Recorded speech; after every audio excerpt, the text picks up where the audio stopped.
और अब रुख करते सिब्बी का, जहां पर 3 रोज़ा सालाना तबलीगी इज्तिमा शुरू हो गया है। सालाना तबलीगी इज्तिमा में फर्जंदगान तौहीद की आमद का सिलसिला जारी है।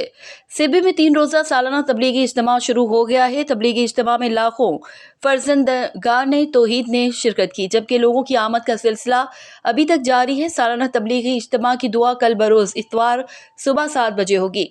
इज्तिमाई दुआ मौलाना कराएंगे, जिसमें आलम इस्लाम की सरबुलंदी, ममलिकत खुदादाद की सलामती और तरक्की के लिए खुसूसी दुआ की जाएगी। सालाना तबलीगी इज्तिमा के मौके पर सिक्योरिटी के भी सख्त इंतजाम किए गए हैं, जबकि ट्रैफिक की रवानी को बरकरार रखने के लिए SSP सिब्बी दोस्तेन दश्ती की निगरानी में रूट प्लान जारी कर दिया गया, जबकि सिब्बी शहर के मुतादिद सड़कों को वन वे कर दिया गया है।